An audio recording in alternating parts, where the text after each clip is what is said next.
Hello everybody, I hope you're all doing well. My name is Steven and this is the Storytime channel. We've got some I Don't Work Here Lady stories, so let's jump right into our first story of the day by Ligamentary. Manager reveals illegal hiring practices when mistaking me for applicant. I'm a bit older. I've got grandkids in high school, let's put it that way. So I've been especially cautious about staying home during the COVID-19 pandemic. Part of that has, unfortunately, meant indefinitely cutting out my regular trips to the gym. So I invested in a couple pieces of equipment for my house. I had purchased them from a local fitness retailer who I'd selected in part because of their generous warranty and repairs agreement. But then, one of the machines broke. I called them up and all of a sudden, they were a lot more difficult to get on the phone than they were during the sales process. Wouldn't commit to a repair date, technicians never in, customer service always putting me on hold for ridiculous amounts of time, even though it was just a small local store, just endless. Finally, I decided to go over and sort it out in person. At this point, our state was only just beginning to open up, so things like fitness equipment stores weren't seeing a surge of foot traffic yet. And I was surprised to find about a dozen cars parked in the lot. Mostly lifted trucks and Jeeps with Punisher stickers and similar embellishments. I figured that made sense for the kind of clientele whose first order of business after a nationwide shutdown would be to get to the gym equipment store. I didn't really think much else of it at that time. I was just coming from a full morning of Zoom meetings, so I was wearing business appropriate attire. Dress pants, pearls, knit turtleneck, the works. I came in and saw a line of buff, meaty guys lingering around near a counter, looking as though they'd also just come from work, and figured they too were waiting to talk to customer service. They looked surprised to see me, but I figured it was because most old people are staying put right now if they can help it.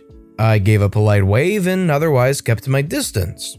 After a few moments, I realized the employees were calling the buff meaty guys by name and taking them into a back office to deal with their concerns, and I figured it was a social distancing measure. So I went over to a guy wearing a store uniform calling names and asked, "Excuse me, do I have to take a ticket or get my name on a list or something?" He seemed surprised too, but again, I chalked it up to my age. He said to wait a minute. I asked if I should get started on any paperwork. A lot of the other guys were filling things out and I figured they were claims related to repairs or other information I'd need to provide to expedite the process. But he just kept insisting I wait there. Meanwhile, a more senior guy kept surfacing every few minutes calling for people to talk to him in the back. Brett, Tony. But then the more junior guy pulled him to the side and pointed me out. I waved. The more senior guy came over and asked, "Hi ma'am, are you sure you're in the right place?"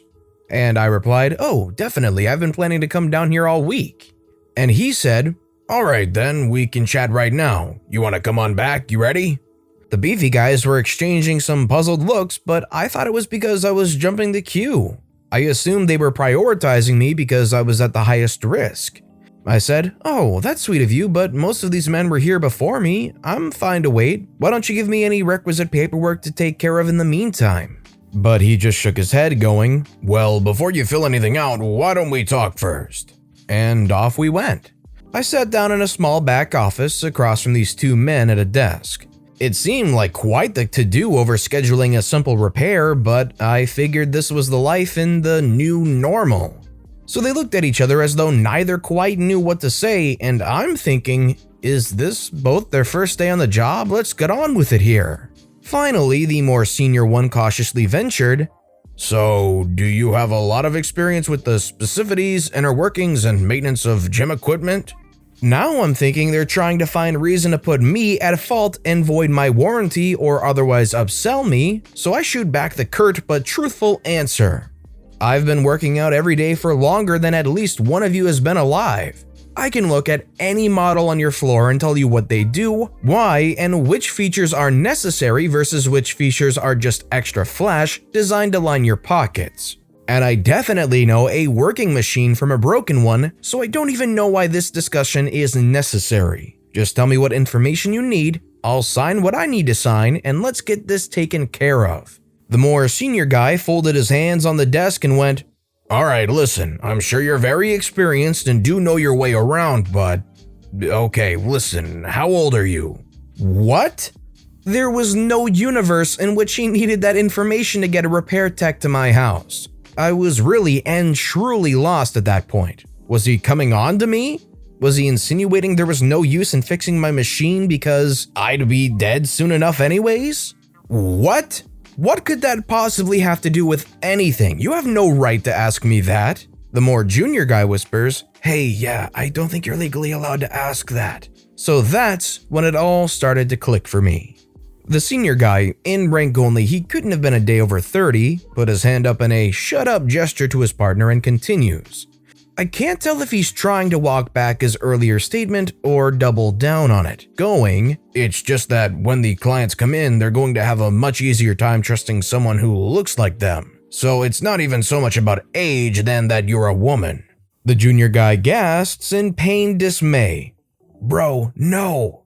And turns to me, switching into professional mode from night to day in an instant. What my colleague meant to convey is that we are targeting a certain demographic and... He ran out of buzzwords with that sentence alone.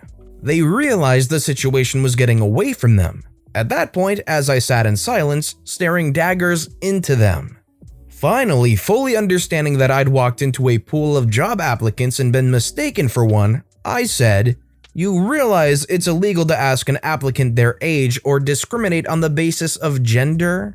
The senior guy definitely thought he had the situation handled as he exclaimed, it's really not about us, ma'am. We're trying to keep you safe, you know. We're not saying you can't work here, like that you're incapable, just that you shouldn't. Like, we're doing you a favor by not considering you, really. There's a lot of heavy lifting that's not safe for older people. Your bone density decreases hand over fist as you age, haven't you noticed that? And you'd be in the store alone sometimes with other employees. You'd be the only woman here. That would be very uncomfortable for you, I mean. I wanted to be sure I had my bases covered because I'm lucky to have stable employment, but plenty of my old biddy peers are struggling right now and it infuriates me to think they're ever dealing with this kind of BS.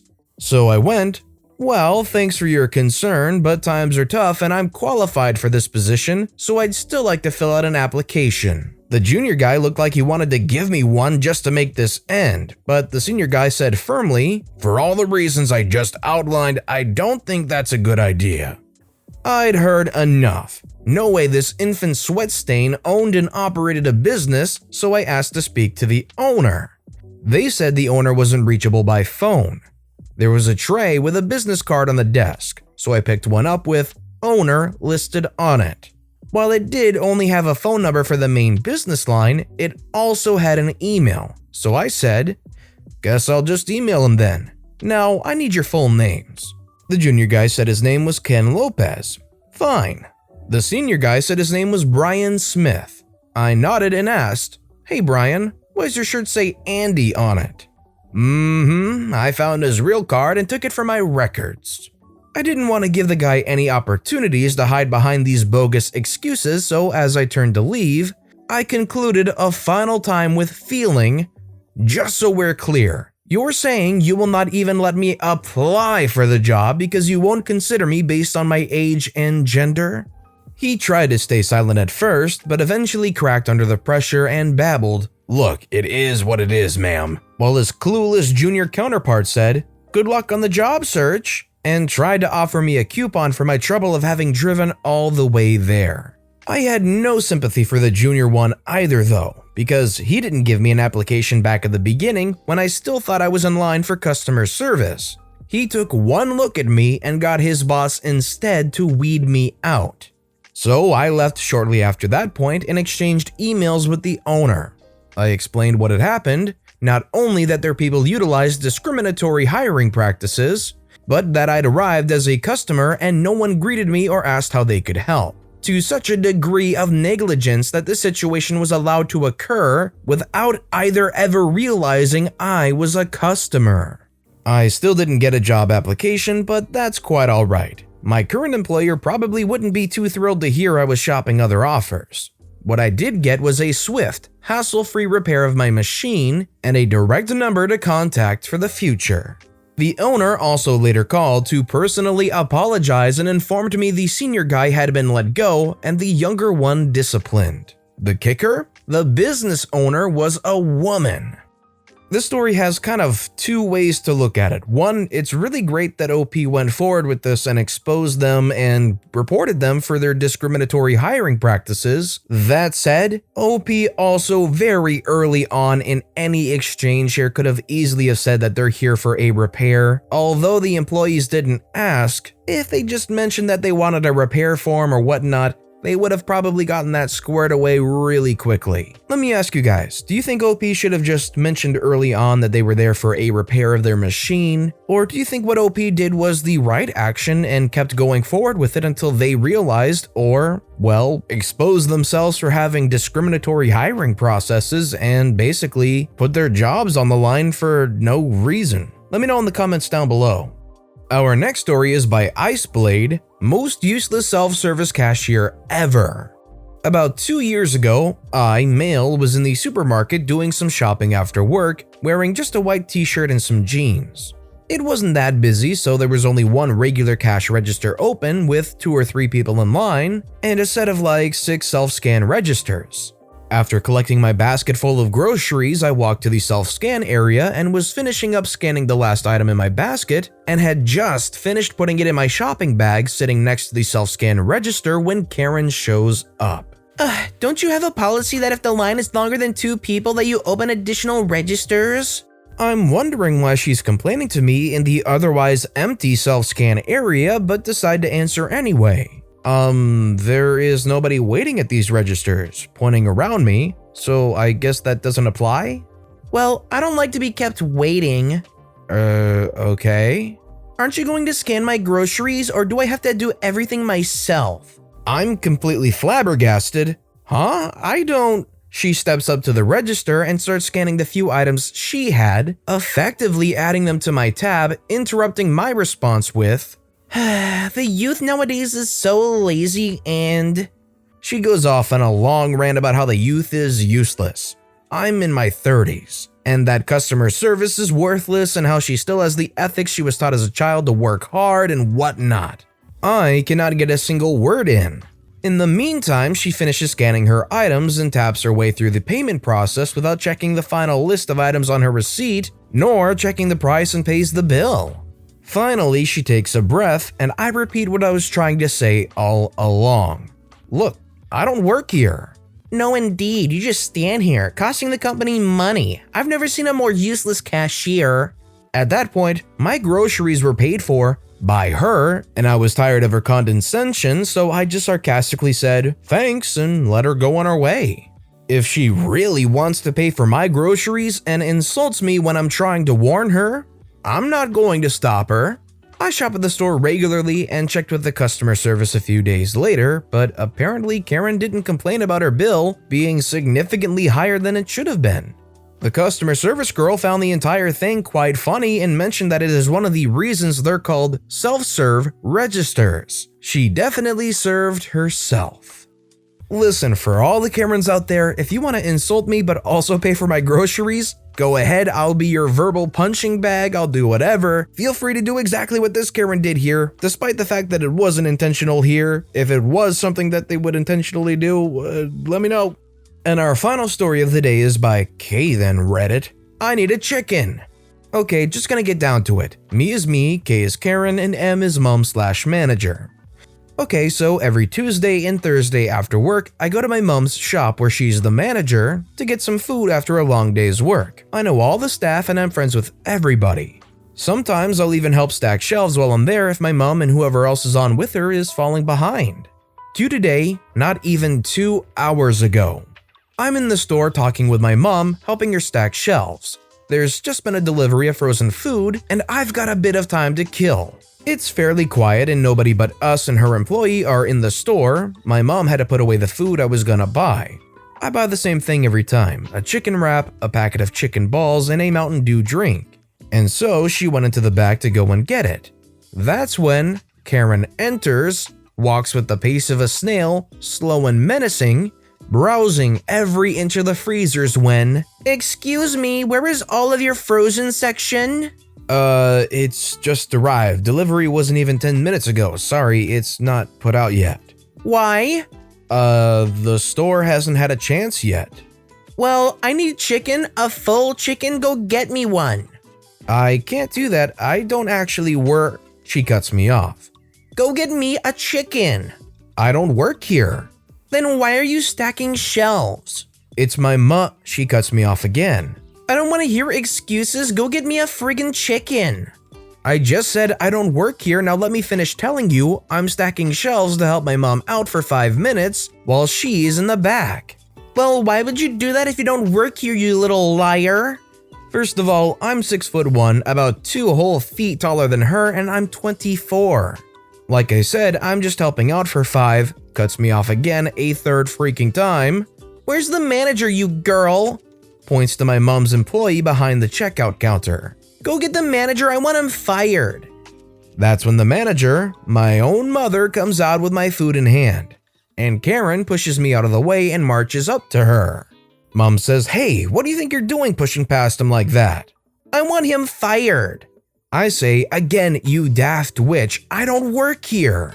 I tried holding back cursing her out or calling her a name, but it just slipped out. Mom says, you want him, my son, who doesn't actually work here, fired. Right after you just pushed him into the freezer? He should have moved, now fire him. Mom says, I got a better idea. You're banned, now kindly, if you know what that is, leave my store and don't ever come back. But I need a chicken. Me whispering to the Karen, not from here you don't. She then screamed in my face, you little freaker, this is your fault. Mom says, miss, if you don't leave, I know for a fact my employee has called the cops already. She hadn't, and well, you're on camera, which has been recording you and your voice this entire time. Karen just puts her head down, whispers, I'm sorry, and walks out of the store. I got my food, my mom tells me she's never even seen her before and is glad she will never again, and my mom didn't even make me pay. So today was a good day. I got to see my mom deal with a Karen and I got free food. The cop detail was definitely pretty smooth, and it was actually so effective with this Karen that she actually apologized and walked out like she had her tail between her legs. That's a good mom right there. But with that being said, that's all the time we have for today, so if you have a favorite story of the day, let me know which one and why in the comments down below. But besides that, if you enjoyed the video, please consider giving it a like and subscribe if you haven't. And make sure to click the bell to turn notifications on too so you'll never miss an upcoming video. No matter what you did, whether it was liking, commenting, subscribing, thank you for supporting me right here on the Storytime channel. It all helps the channel grow immensely, so thank you so very much for supporting me. I hope you all have a wonderful day, and until next time, I'll be reading even more stories to share with you guys right here on the Storytime channel.